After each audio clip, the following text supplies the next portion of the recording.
L'œil du cyclone, c'est un huis clos entre une jeune avocate et un ex-enfant soldat.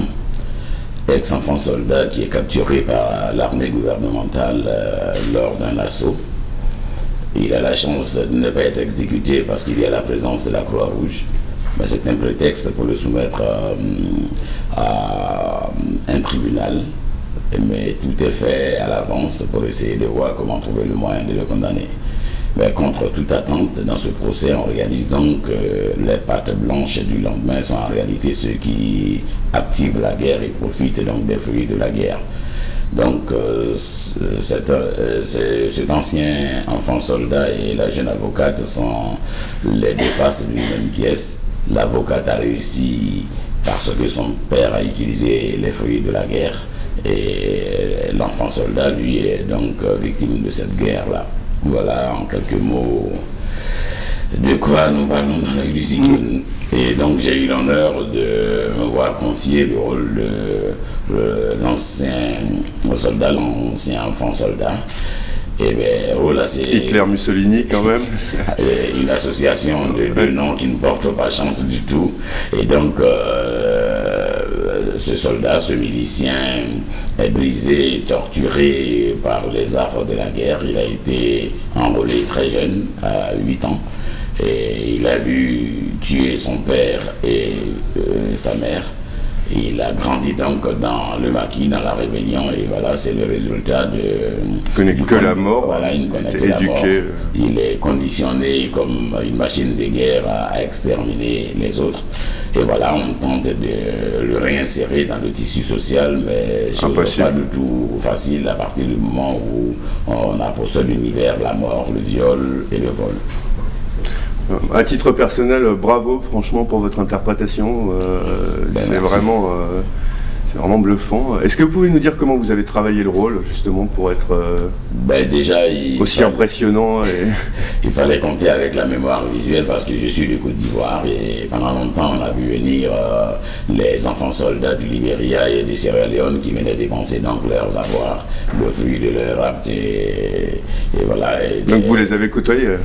Au plus ou moins, on les recevait dans des bars, on buvait ensemble, on discutait, on ne parlait pas surtout du sujet de la guerre, ils n'aimaient pas ça du tout. Mais dans le quotidien, dans leurs réactions, dans les agissements, dans leur rapport à l'autre, à l'amour, à l'humain, il y avait quelque chose, un ressort quelque part qui était brisé. Et donc nous, on est comédiens et on est metteurs en scène, donc du coup, sans poser des questions réelles, on les épiait au quotidien pour voir comment ils réagissaient et comment la bête, de façon progressive, s'est réveillé en eux et comment quelques minutes plus tard ils redevenaient des enfants et tout calme. On le voit bien d'ailleurs dans le film, vous arrivez quand l'avocate montre des photos de famille, là on revoit complètement le côté enfant du personnage. Absolument, là il craque parce que malgré tout il y a un petit espace d'humanité encore en lui et cette rencontre avec cette jeune avocate fait évoluer en lui l'humain. Il commence à réapprendre ce que c'est l'amour et malheureusement elle décide de partir et c'est insupportable pour lui. Pour lui, le monde commençait à renaître et cette renaissance s'est résumée en son contact avec cette jeune avocate qui, loin de le juger, essayait de comprendre le mécanisme qui a transformé ce jeune-là. Et voilà, à partir du moment où, dans ce jeu d'échecs, elle lui annonce son départ, pour lui c'est insupportable, donc il se libère dans la mort en tuant la jeune avocate parce qu'il sait qu'avec ce crime de plus, évidemment il va être exécuté. C'est ce qu'il recherche? Absolument, sans la jeune avocate, il ne supporte plus ce qu'il est lui-même, donc il se libère en se suicidant à mon avis, parce qu'en tuant l'avocate en prison, il est évident que plus rien ne lui sera pardonné. Lui, il y a comme aussi un fatalisme comme quoi on ne peut pas changer en fait qui on est quelque part ou comment on a été élevé, on va dire.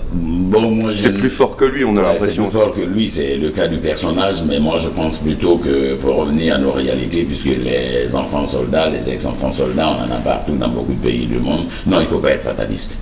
C'est difficile. Il faut tout simplement admettre que les méthodes choisies par les institutions internationales en Europe comme aux États-Unis ne marchent pas.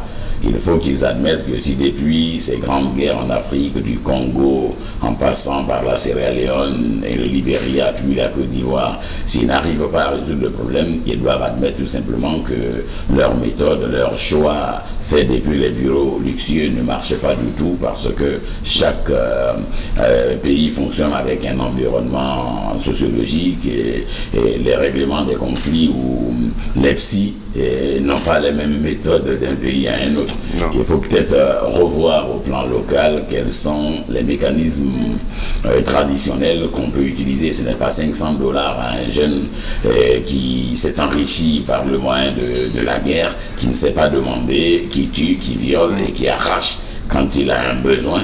On ne lui demande pas, après 20 ans de guerre, de redevenir un homme entre guillemets normal, sensible, parce qu'on lui a repris une arme. Et Dieu seul sait qu'ils ne remettent que les vieux fusils qui sont hors d'usage. Parce qu'à priori, on les retrouve plus tard dans des attaques à main armée, dans des braquages. Et il est évident qu'ils n'ont pas déposé toutes les armes et qu'il y a encore la possibilité de vérifier le nombre d'armes qu'ils ont en possession quand ils ont traversé 20 ans de guerre. Donc c'est difficile, mais si on change de fusil d'épaule, c'est le cas de le dire, si on trouve des moyens appropriés pour essayer de tuer en eux la bête qui a grandi, je pense que des choses sont possibles. L'humain s'adapte, l'humain a besoin d'être compris, mais de façon... Avoir une reconnaissance. Absolument. Et là, c'est de façon unilatérale qu'on impose un système de réinsertion, ça ne marche pas. Ouais, puis qui ne connaissent pas la culture non plus. Absolument, mais et que savent-ils? Et puis il y a un autre moyen pour éviter d'avoir des enfants soldats, c'est d'arrêter de vendre des armes. Ouais. C'est d'arrêter de susciter... Des deux côtés d'ailleurs. Des deux côtés, de susciter la guerre. Un, pour les bailleurs de fonds et les pays dits développés, et puis les pays dits sauvages envoient, mais jamais développés, parce qu'ils sont toujours en voie de développement. J'ai presque une 60aine d'années, j'ai entendu toujours dire des pays en voie d'émergence, des pays en voie de développement, ils ne se développent jamais. Et donc ils sont responsables aussi de ce qui leur arrive, mais de l'autre côté, ce ne sont pas des... Peut-être que le gouvernement n'a pas envie que ça change non plus. Hein. Mais les politiques en général, les politiques du Nord et du Sud n'ont pas intérêt à ce que ça change, parce que si vous n'avez pas d'autres moyens, vous n'avez pas d'autres ressources autres que la fabrication des armes. Quel est votre gain lorsque vous arrivez à mettre fin à la guerre? Il n'y en a plus. Oui, le jour on dit que c'est pas bien la guerre. La nuit, on rend visite à ceux qu'on appelle dictateurs quand ça ne marche plus dans les conventions et dans le partage du butin et pour vendre des armes. Parce que, à ce que je sache, je le disais hier, les pays africains sont dans un tel délabrement qu'ils sont incapables avec leurs forgerons d'avoir et de fabriquer des armes de guerre. Et Dieu seul sait que les armes coûtent excessivement cher. Comment se fait-il que dans un pays X ou Y, des œuvrés qui à un moment donné s'opposent à un gouvernement en place, arrivent-ils à se doter de puissants moyens de guerre pour combattre un régime en place? On le voit un peu d'ailleurs dans le film quand il y a un trafic de diamants en fait, pour pouvoir financer la rébellion. Voilà, et donc les diamants du sang, sans dire diamants du sang lorsque on a envie de descendre un despote. Sinon, à partir du moment où on est de connivence avec le despote, ces diamants sont tout blancs et brillants pour tout le monde. Et je pense qu'avant d'être un film, ça avait d'abord été une pièce de théâtre que vous avez dirigée, c'est ça? Absolument, non, j'ai joué. J'ai toujours joué. Le texte de L'œil du cyclone a été écrit par Luis Marquez. Et il s'est inspiré un peu du mouvement des enfants soldats du Libéria qui venaient très fréquemment en Côte d'Ivoire. Et on ne s'attendait pas à cette époque vivre la même expérience, comme quoi la guerre, quand vous ne l'avez pas, ce n'est pas très loin. Il suffit du délire d'un ou de deux dirigeants pour que tout un pays s'embrase. Et donc nous avons tourné cette pièce de théâtre en version française et en version anglaise et pendant près de 5 à 6 ans.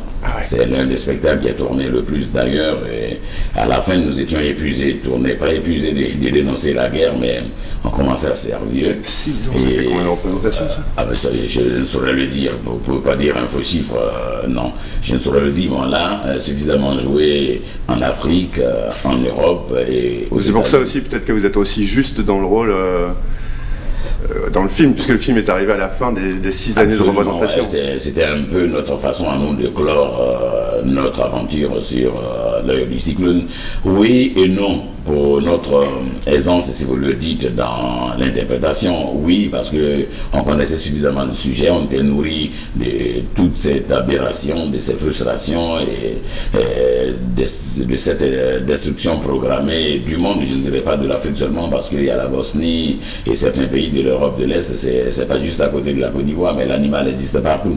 Ouais. Et donc nous, on a crié notre ras-le-bol vis-à-vis de cela, et il y a donc cette compréhension qui est donc une sorte de socle qui nous a permis d'être à l'aise dans l'interprétation.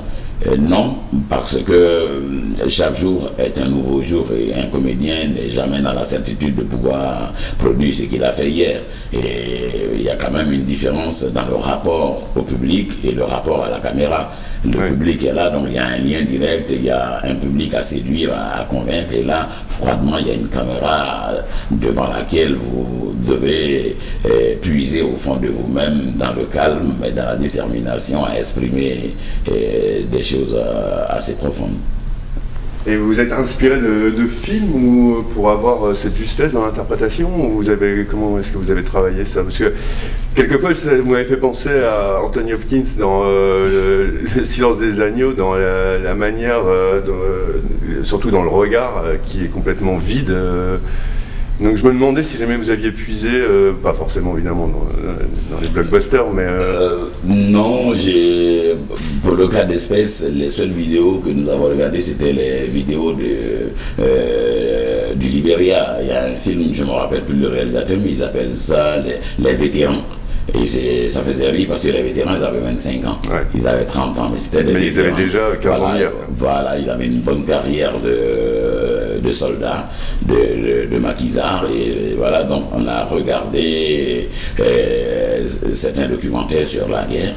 Et à côté de cela, il y a quand même aussi les rencontres que nous avons eues nous-mêmes avec les ex-enfants soldats du Libéria et de Sierra Leone. Et puis nous sommes à l'origine des comédiens, on est au théâtre, donc on a quelques outils quand même pour aller convoquer des personnages. D'accord, et il y a aussi tout ce qui est mouvement de caméra, je pense aussi dans la cellule, quand on voit votre regard. Quelles sont les principales difficultés que vous avez rencontrées sur le tournage par rapport à la pièce?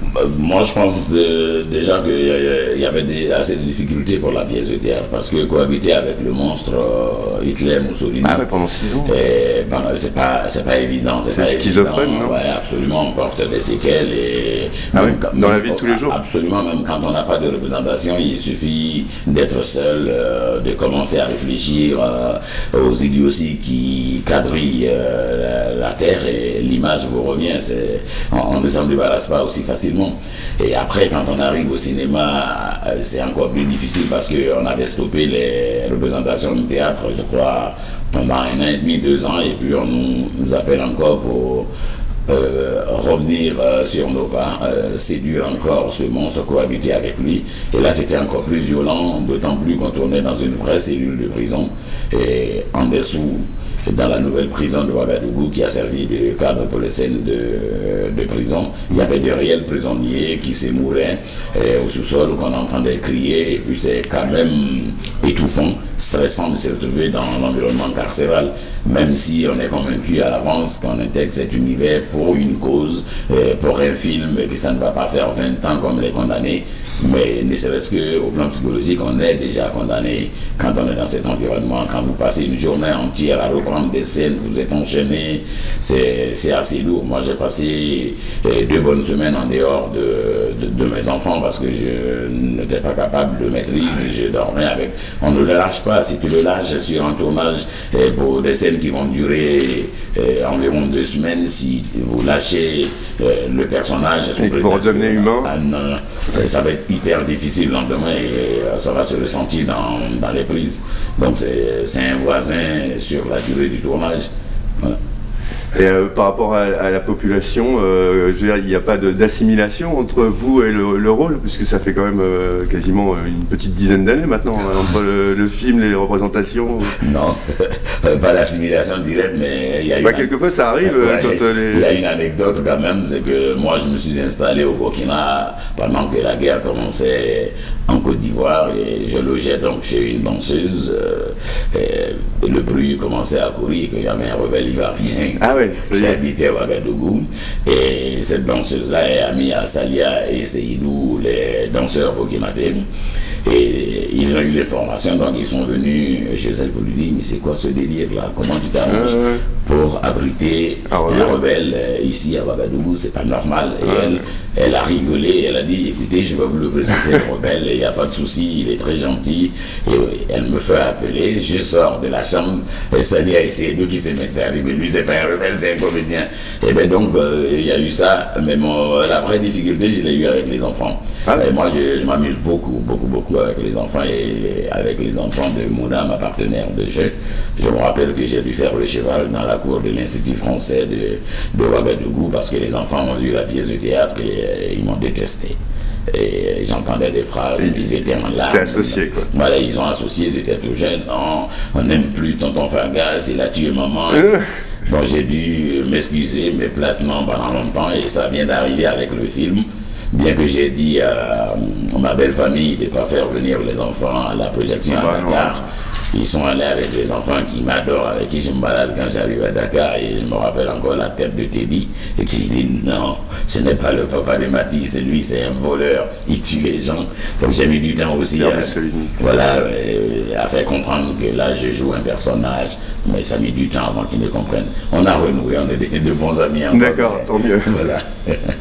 Et par rapport au réalisateur, parce que vu que vous aviez déjà monté la pièce, c'était quelqu'un qui faisait partie déjà de l'organisation de la pièce de théâtre? Non, pas du tout. Il a été spectateur une fois et il s'est juré d'en faire un film. D'accord, ok. Et donc vous avez participé aussi à l'élaboration du scénario, du coup? Le scénario a été l'œuvre de Luis Marquez et de certains de ses associés. Nous, on n'a pas du tout participé à l'écriture. On a lu, mais à chaque étape, il nous faisait lire ce que ça devenait. Parce qu'après 5 ans de représentation, vous connaissiez le rôle mais on donnait notre avis, À chaque étape, on nous envoyait le texte écrit. On n'a pas, de façon physique, participé à l'écriture. Mais nous, on avait une autre écriture.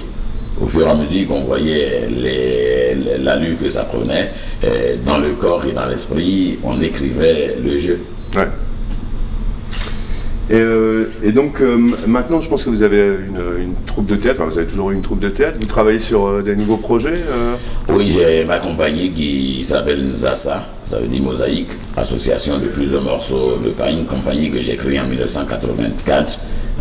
En annonçant que l'avenir est métis et qu'aucune politique, aucun être humain ne pourrait empêcher cette fusion. Et ma compagnie tourne beaucoup, a été en conventionnement avec des scènes nationales ici en France. Et en tant que comédien et metteur en scène, je travaille aussi j'ai travaillé avec la Comédie de Caen. Maintenant, je suis avec le CDN du Limousin, le Théâtre de l'Union. J'interviens à l'Académie de Théâtre de Limoges aussi. Et voilà, je travaille sur beaucoup de spectacles en France et je commence début août une nouvelle création avec Jean-Pierre Barrault, voilà. Mais ça va pas mal tourner. En attendant... Et dans Antonin Godot, il tourne déjà. Ah oui, c'est depuis 2014 qu'on le tourne. Les salles sont toujours pleines en France, en Suisse, partout où on passe. Et là, nous allons le jouer au cours du mois de juillet à Pékin. Et après donc le Canada, le Québec, c'est Pékin. Tournée internationale. Voilà, c'est Pékin qui va accueillir Antonin Godot, donc les Chinois attendent Godot. D'accord. Merci beaucoup. Merci.